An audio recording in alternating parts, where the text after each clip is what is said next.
said on his son's grave, he ain't about to squeeze you here.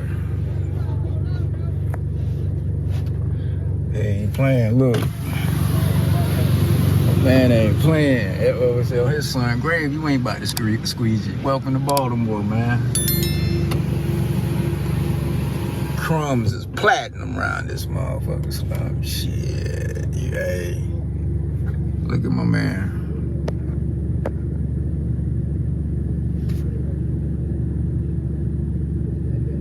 I put people on, understand? Streets was happy. Everybody could eat. You were the first one in the car. Yeah. Okay. Explain to them that you weren't arguing at him, that it's just, we'll say what, street etiquette? Yeah, it's street etiquette. It's a respect deal. Basically, all right, put this in another way. Give them the scenario, what was going on. The guy was okay, squeezing. basically, no, here's what was going on. I was sitting there panhandling at the light with my son. Right. And I was panhandling about an hour, and the guy walked up and just started squeegeeing there in front of me, which is basically trying to take the light or mess me from not only making money, but also disrespecting me. It's like, you know, basically just acting like I'm not there or right. He's better than. Right. So I flipped out on him because you don't sit there and act better than or disrespect somebody if they've showed you respect. I've never showed them any disrespect, so if I've never disrespected you, why are you just going to come up to a light and assume to work the light like I'm not there? Right. It's not even about money. It's basically a respect deal. Right. Or like you said, street etiquette. Right. It's basically an unwritten book. Right. If I'm sitting there panhandling at a light, you don't come up and just start working the light like I'm not working that light. So you seem to be the person that was raised up with integrity and morals. Trying to, yeah. I mean, how was your upbringing as a child or whatever? Was it okay? As a country Yeah. kid, yeah. I mean, raised with yes sir, no sir. Right. Yes ma'am, no ma'am. Both parents? Huh? Both parents? Yeah. Both parents. I was about 17. Oh my God, like the country life was basically all about respect, morals, work ethic.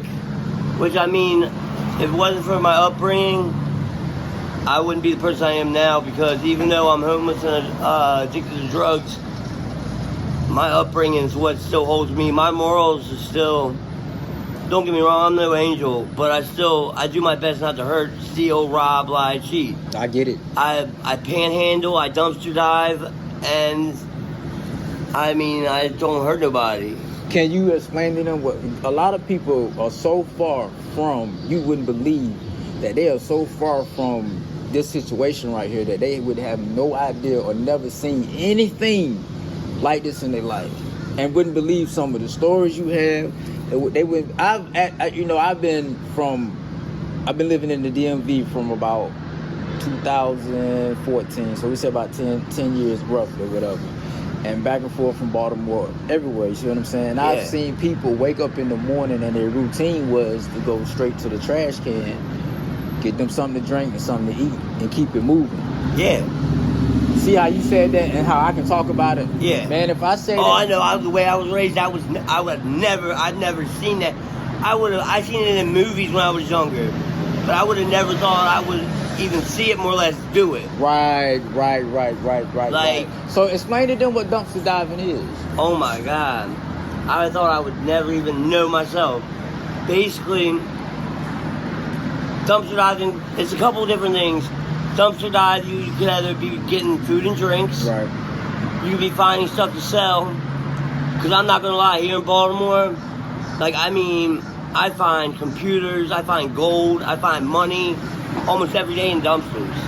I make about $100 a day off just dumpsters if I really wanted, if not more, if I look in dumpsters. You find gold, electronics. I got my phone out the dumpster like a week ago. It's got unlimited text talking data on it. Damn, sure. Like, it's got a limit text off the day that doesn't have a back on it, but it does have, I found it in the dumpster, no cracks on it. It's unlocked. But I mean, dumpster shopping could be that. It could be food and drinks, or it could be clothes.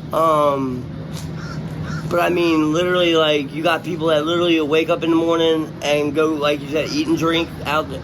Or... Like it's their kitchen or refrigerator. Exactly. Yeah. I mean, I know because I do it.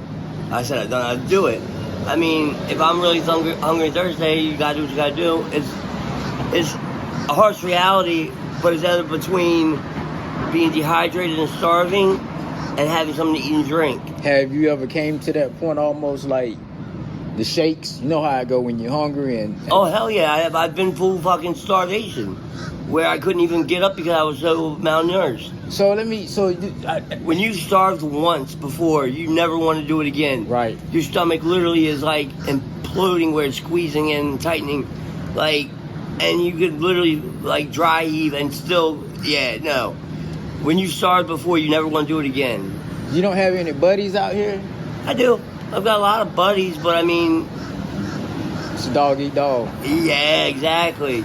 If they have enough, they'll help. If not, then... And I mean, I have a few buddies where they give their last to help me. But you have to find them. And in the city, it's hard to find a lot of people. So hold on. So y'all move around like that? Oh, yeah. I mean... You figure the city... I would think, if I don't mean to cut you off, but I want to give a scenario. I would think that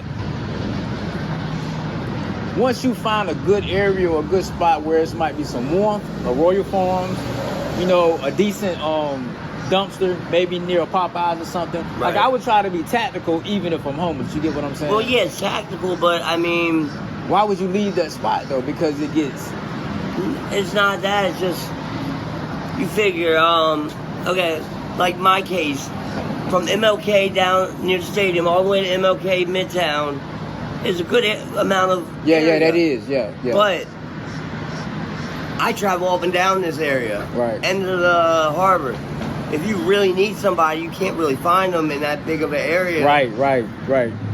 So I mean, say I'm over here and one of my close buddies is over Midtown. That doesn't mean he's going to really be there because he might be, going to see somebody. So it's just hard and not too many people have phones. So, but I mean, very few people out here, will go in their pocket and give you something to help you because they don't have enough to help. Right. So, I mean, I understand it, It's not too many friends around. Friend's a hard word up here. Since I've been in Baltimore, a friend isn't a word I use but maybe twice. You speaking French right now to me. Yeah. Like, hey. Yeah. How is the racism being homeless? Is it a lot of racism like in Baltimore as far as like certain races stick together, or how is it? Honestly, it's ass backwards. I put people on, understand?